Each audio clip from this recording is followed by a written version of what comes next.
Hi, second grade teachers. I am so glad to be with you today. We are continuing measurement for the next 2 weeks. We started last week with those first grade standards, or 2 weeks ago with those first grade standards, and then last week we were hitting MDA 2 with thinking about our standard units of measure. Today, or for this week, we start out comparing those inches and centimeters, inches and feet, centimeters and meters, and noticing and really pulling out in 2 days that they can say a smaller unit, you need more of a smaller unit to measure the same object. That the object is not changing, but the unit of measure decides how many of that unit you need. So if you're measuring centimeters and inches, you're going to need more centimeters than inches. If you're measuring inches and feet, you're going to need more inches than feet. And so the more practice you can give them with that, the better. I did 2 lessons with that, but I think that it would be really helpful for you to continue to continue to give them practice with that independently and in different games as they measure around the room. The second part of this week is estimating with measurement. So I left up, and you can actually see this poster over here, I actually left up the same chart from day 1 and day 2. And I did that really specifically because I wanted the kids to access those body measurements. Now in the classroom, you can probably get a better idea of what those were. I used my first graders at home to kind of get that measurement, especially with their thumbs and their arms with the meters and the yards.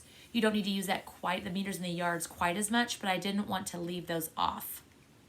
But the pinky, the thumb, and even that space for the feet, I think is super helpful to be thinking about with their bodies, because they're not always going to have a ruler with them, and that's part of the standard.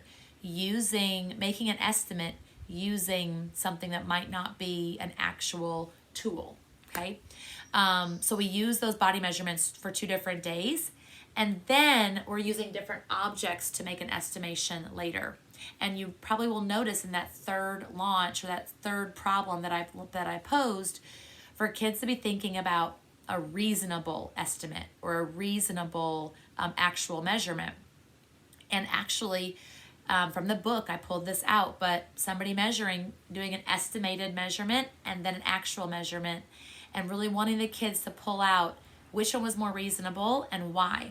And so I actually used another object to give that reasonableness, and used this knowledge about what 10 inches looks like to help them decide whether it was reasonable or not to make their estimate or the reasonableness of their actual measurement, and trying to decide what was his error. If his answer was 10, hopefully they're going to say, oh, well, what he did was he probably measured 10 centimeters instead of 10 inches and got the unit wrong.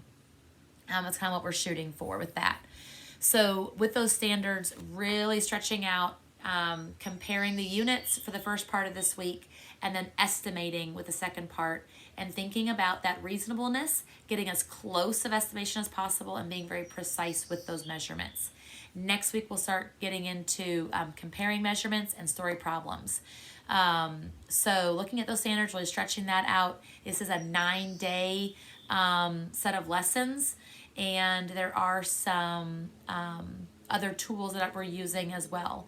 You may want to, I used the 10 Ready book quite a bit for some of my ideas, but then I also try to think about objects that the kids could find at home, either inside or outside, or in the classroom, inside or outside.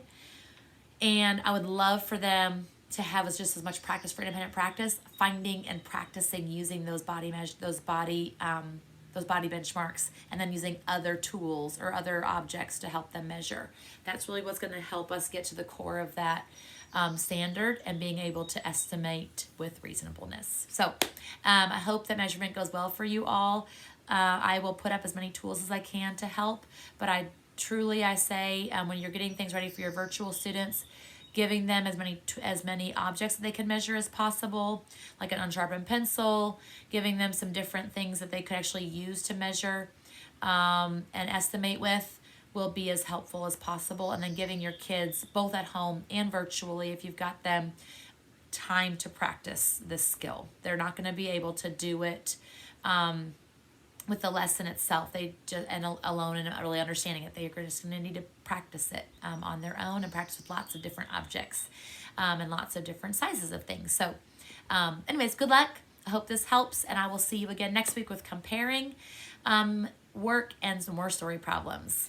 So see you soon.